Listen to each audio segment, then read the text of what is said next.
Ainsi, à la veille du Grand Prix du Canada, avant-dernière épreuve du championnat, Jones se sentait hanté par le spectre de l'échec. C'est le sprint final, Alan. Pas trop tendu?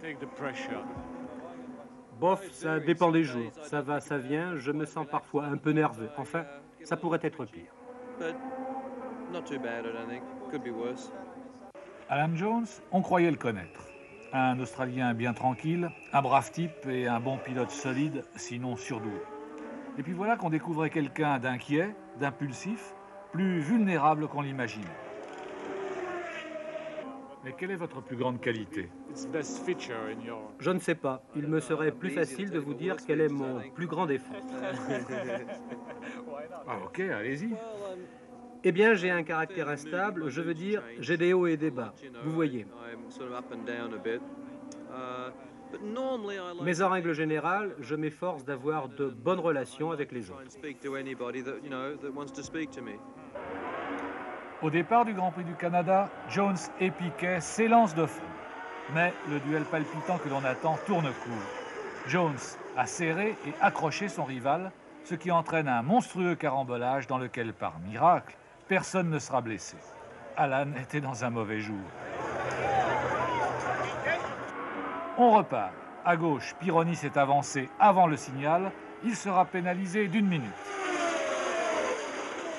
Jones prend d'abord l'avantage.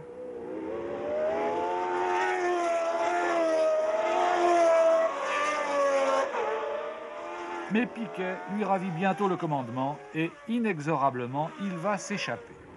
Il a pourtant été obligé de repartir au volant de sa voiture de secours, sa voiture de course ayant été endommagée dans la mêlée du premier départ. Mais cela ne semble pas le handicaper. Mais l'irrésistible élan de Piquet va être stoppé. Son moteur, en effet, va le trahir. Jones hérite ainsi de la première place de façon peu probante, c'est vrai, mais il faut être juste. Ce sera sa seule victoire sans panache de la saison. Si Jones gagne cette course, le titre est à lui. Or, personne ne peut plus le menacer, pas même Pironi, en dépit des apparences. Jones peut laisser passer la Ligier en toute sérénité. Il a été averti par son stand de la pénalité qui a frappé Didier.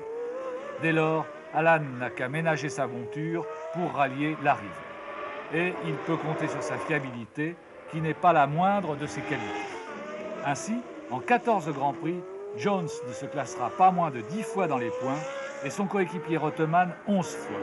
Un coefficient de régularité de 75% pour les Williams qui, à cet égard, ont surclassé toutes leurs rivales cette année. Grâce au service de Pironi et en dépit de l'abstinence alcoolique à laquelle son commanditaire arabe condamne Jones sur les podiums, le titre de l'Australien sera tout de même abondamment arrosé au champagne.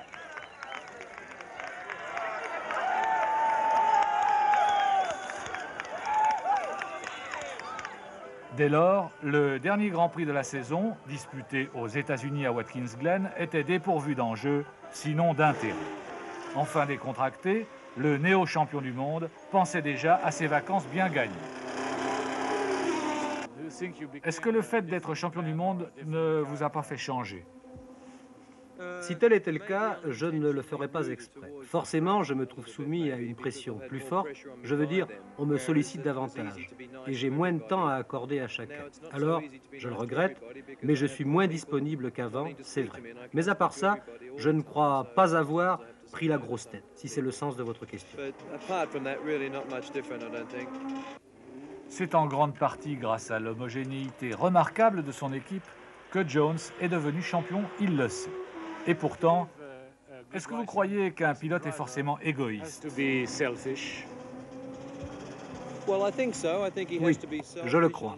Un peu égocentrique aussi. Ce n'est pas possible autrement. Égoïste, Jones? Peut-être, mais pas avare de ses efforts. À la poursuite de Giacomelli, il freine trop tard au premier virage, imité par Arnoux d'ailleurs, et reprend la piste en 19e position. Confirmant ses rapides et considérables progrès, l'Alfa Romeo, débarrassé de sa plus dangereuse rivale, va faire la loi. Giacomelli creuse l'écart sur tout le monde, sauf sur Jones toutefois, qui se bat comme si le résultat du championnat n'était pas acquis. Quel tempérament!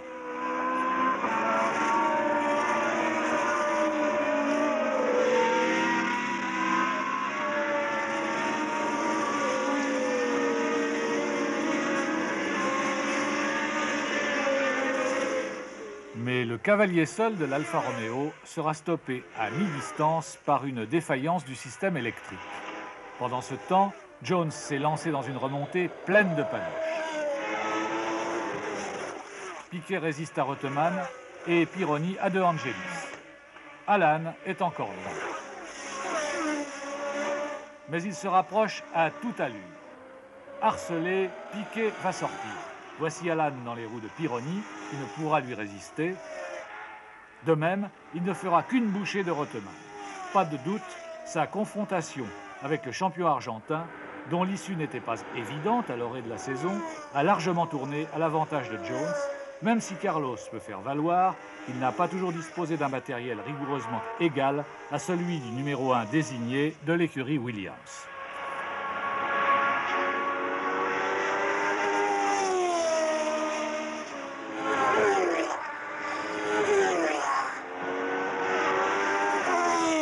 La saison s'achève donc comme elle avait commencé. Jones a gagné à l'issue d'une course fertile en incidents, au cours de laquelle il a fait preuve d'un panache d'authentique champion. Quant à son écurie, son bilan est éloquent. 5 grands prix enlevés par Jones, 1 par Reutemann, 2 doublés. Elle remporte naturellement la Coupe des constructeurs. Jones et Williams ont réussi à tirer le meilleur profit d'atouts qui n'étaient pas supérieurs à ceux de leurs rivaux. Leur triomphe n'en apparaît que plus justifié.